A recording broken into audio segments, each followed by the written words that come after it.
All right, so it's 3:05 p.m. I'm almost on my way out to go to the gym. It's Sunday the 14th of June 2026. I work tomorrow. Yesterday was terrible. I didn't take out the camera to talk about it, or did I?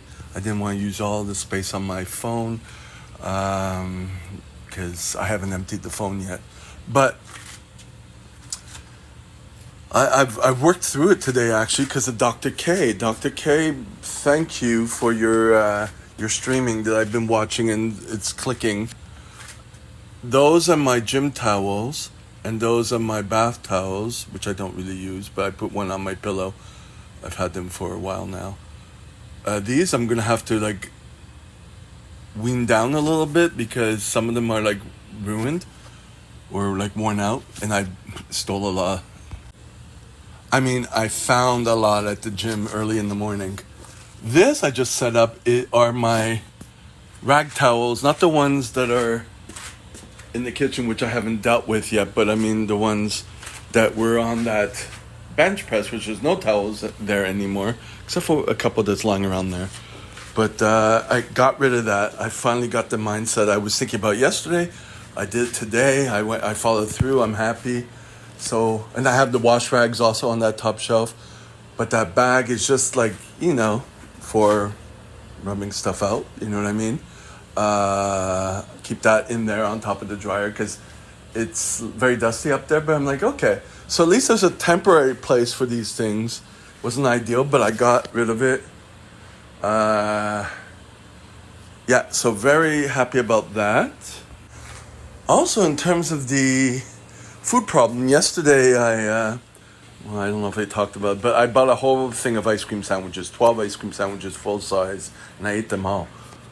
But then I just drank a lot of water afterwards, and I went to bed like that. I didn't eat. Didn't feel the need to eat, which was good. Yesterday was the day before was the same thing. I went to bed after eating, junk candies or whatever, and this morning I made rice, and now we're 3:00 in the afternoon. I'm starting to feel hungry, but at least I have food in me to use for energy. So working through two things at one time. So far, so good. It's been a while since I've been able to try that. I've been neglecting it for a while.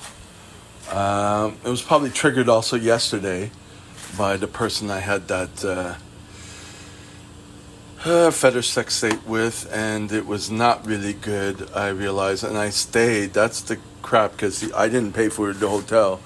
He did, and I didn't even bother to offer anything, because once I realized this is not good, I could get hurt here. And I still stayed. He talked a lot about himself and let a lot of himself come through, and I'm like, oh, so my impression of you was completely wrong.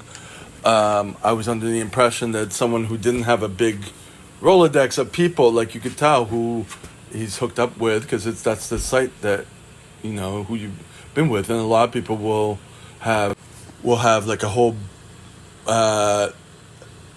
300 people they've seen, 150 people they've seen, and they've only been on the site, member of the site for 3 years. Like, okay, now we know what you're doing.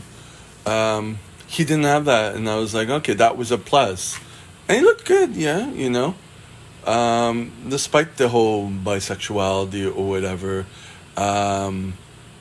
Some more as closeted, afraid of what his parents thinking. He gave so many signs. I just listened. I said a few things, but I don't think he caught it. Didn't understand how it pertained to him. And then he let out some insults. I let himself rip. So he let himself rip. So I'm like, okay, first day, and he's already insulting, disrespecting. And the whole thing was a big thing of disrespect, thinking I'm one way and not the other, not even asking, which almost caused me to remove my profile from this fetish-like site. But then after thinking, I realized, this was yesterday. I was really depressed. But I,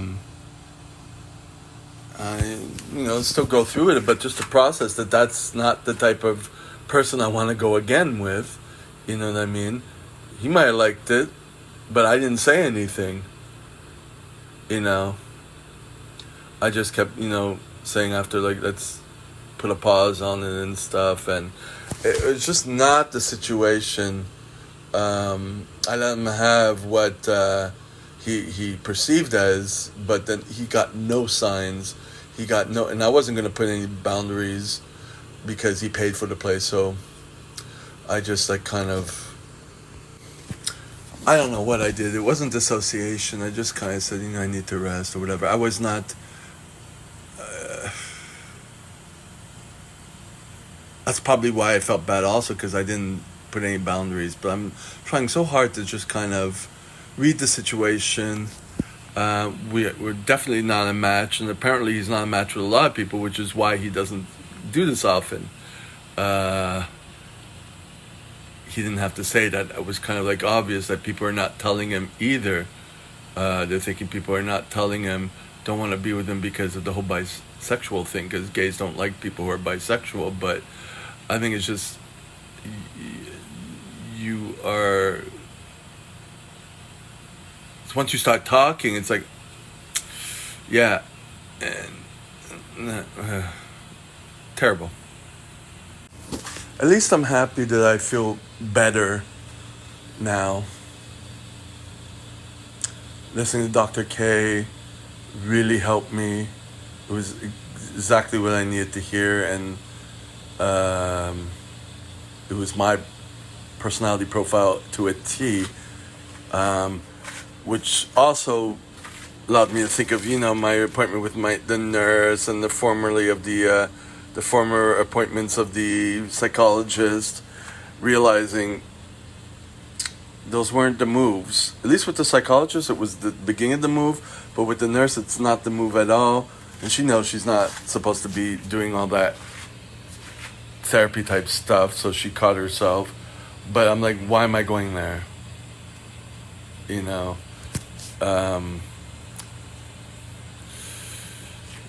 but anyways. I think also, when I got that message from that woman who didn't receive her card for a CPR class that wasn't my class, I don't even work for my first employer anymore. I just do a couple of, she probably took a class when I was there a couple of years ago, because I see that on her file, but she didn't understand that, and she kept saying, you still didn't receive the card, whatever, it's terrible, and she's ordering, like, I want to receive it today. And I had given her the website to call, and of course my first employer never replies back because he's an asshole like that and overworked and all that. And of course he doesn't have a secretary because he couldn't afford one, and it's always family members, and then they end up not working out because you don't hire your family members to do that. But then again, everyone has family members in their company in this industry. And if I tell you, I was in the middle of typing, okay, I'm going to contact him and he'll contact you, but don't ever fucking call me again. I don't like disrespect and stuff like that. And I was writing that, and I was about to send it, and I never ended up not sending it. It's probably a better thing. I just didn't reply to her. I texted the guy with all the screenshots. I could see where she probably didn't understand, what I was saying. There was a lot of typos because I was doing it by phone, and wasn't verifying. Also, I was looking around, with AI, you could find out who she was. For a minute, I thought it was one person. Then I saw, oh, okay, that's the typical clientele. I could see why she's a bitch. But, so I'm over that, of course, because something else came up. So what am I learning from all this with the Dr. K and everything? Well, first of all, I went over a lot of my videos yesterday to see views and stuff, and it came back to me, like, if I talk about a subject that people are looking up, or like, it gets more views, even if it's a few hundred as opposed to just 5 views. So I have to get myself back into that mindset, but it has to be something that I'm presently using, which is Dr. K, amongst other things, to change my titles, get back into that. And then, take the time to process the information. Don't rely on the emotions.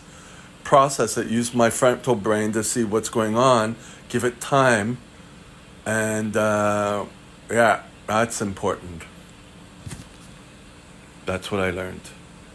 So, I have granola bars in case in the gym I might actually start eating a few. Because I'm hungry and it won't...